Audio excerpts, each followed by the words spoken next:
ई आकाशवाणी गोरखपुर है। अब रउआ सभे सुकीर्ति अस्थाना से समाचार सुनी।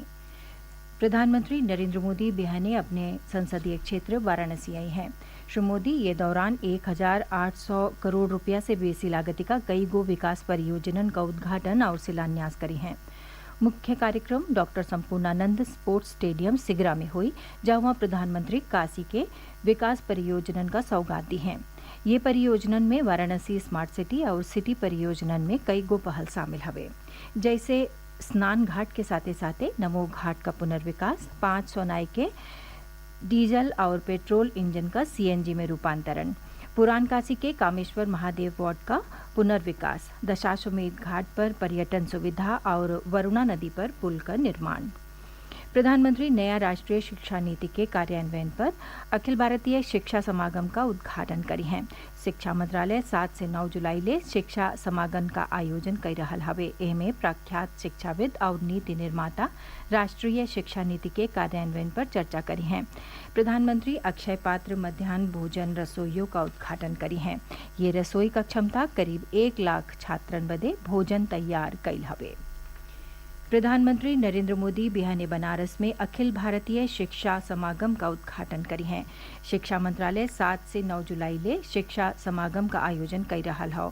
एमे मशहूर शिक्षाविद और नीति निर्माता राष्ट्रीय शिक्षा नीति का कार्यान्वयन पर चर्चा करी हैं। शिक्षा मंत्रालय, विश्वविद्यालय अनुदान आयोग और बनारस हिंदू विश्वविद्यालय के सहयोग से अखिल भारतीय शिक्षा समागम का आयोजन कैले हवे। राज्यपाल आनंदीबेन पटेल, मुख्यमंत्री योगी आदित्यनाथ और केंद्रीय शिक्षा मंत्री धर्मेंद्र प्रधानों सम्मेलन में शामिल हुई हैं। आकाशवाणी से खास बातचीत में शिक्षाविद डॉक्टर संत कुमार चौधरी कहले कि इस सम्मेलन देश का उच्च शैक्षणिक संस्थानन बदे राष्ट्रीय शिक्षा नीति 2020 के लागू कैले और विचार विमर्श करे बदे एगो मंच प्रदान करी। प्रधानमंत्री श्री नरेंद्र मोदी जी कल भारतीय शिक्षा समागम का उद्घाटन करने जा रहे हैं वाराणसी में। जितने भी अतिथि को आमंत्रित किया गया है, यह बहुत ही सौभाग्य की बात है, जहां पर 300 से ज्यादा वाइस चांसलर, कुलपति महोदय एवं अनेकों विश्वविद्यालय के निदेशक, अध्यक्ष, शिक्षाविद को ये आमंत्रित किया गया है। किस तरह से नेशनल एजुकेशन पॉलिसी को इम्प्लीमेंट किया जाए जिससे ज्यादा से ज्यादा छात्रों को लाभ पहुंच सके। यूनिवर्सिटी ग्रांट कमीशन एवं वाराणसी हिंदू विश्वविद्यालय के संयुक्त तत्वावधान में किया जा रहा है। हम समझते हैं कि नेशनल एजुकेशन पॉलिसी 2022 बहुत ही अच्छी तरह से इम्प्लीमेंटेशन होना चाहिए। वाराणसी का जिलाधिकारी कौशल राज शर्मा बतौले कि प्रधानमंत्री का कार्यक्रम बिहाने 1:30 बजे शुरू हुई। यही नाते स्कूलन क छुट्टी नाही कईल गईल हवे। उहाँ के नगर के स्कूल प्रबंधकन से अपील कैले हवे कि उ बिहाने दिन में 11 बजे ले स्कूलन क छुट्टी कई दें, जौने से लइके समय से घरे पहुंच सकें। डिजिटल इंडिया अभियान का 7 बरिस पूरा हो गईल हवे। मुख्यमंत्री योगी आदित्यनाथ कहले कि प्रधानमंत्री नरेंद्र मोदी के अगुवाई में डिजिटल इंडिया अभियान नया भारत के निर्माण में मील का पत्थर साबित हो रहा हवे। उहाँ के कहले कि उत्तर प्रदेश ई गवर्नेंस के जरिया से शासन के योजनन का लाभ लोगन ले पहुंचावे वाला अग्रणी राज्य हवे।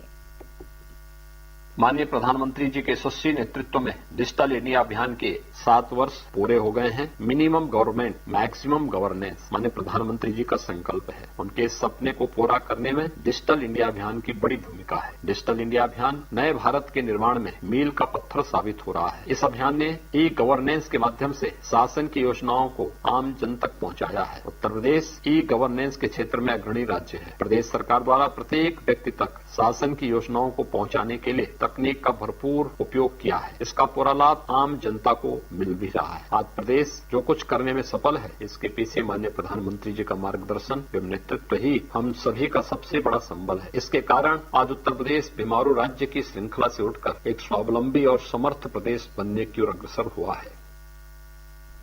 प्रदेश में वृक्षारोपण अभियान जारी बाटे। राज्य में काले 25 करोड़ 15 लाख से बेसी पौधा लगावल गईल। अबले 27 करोड़ 70 लाख से बेसी पौधा लगावल जा चुकल हवे। ये बरिस 35 करोड़ पौधा लगौले का लक्ष्य बाटे।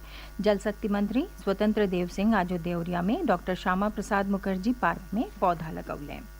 देश आजो डॉक्टर श्यामा प्रसाद मुखर्जी का 121वीं जयंती पर उन्हें याद कई रहल हवे। उपराष्ट्रपति एम वेंकैया नायडू और प्रधानमंत्री नरेंद्र मोदी डॉक्टर श्यामा प्रसाद मुखर्जी के जयंती पर उन्हें श्रद्धांजलि दिहाले हवे। मुख्यमंत्री योगी आदित्यनाथ लखनऊ में डॉक्टर श्यामा प्रसाद मुखर्जी के मूर्ति पर फूल चढ़ा के उन्हें श्रद्धांजलि दिहाले। श्री योगी कहले कि डॉक्टर श्यामा प्रसाद मुखर्जी एक देश में दो विधान, दो प्रधान और दो निशान नहीं चलेंगे का नारा दे के भारत का एकता और अखंडता के अक्षुण्णता के स्वर दिहले रहले।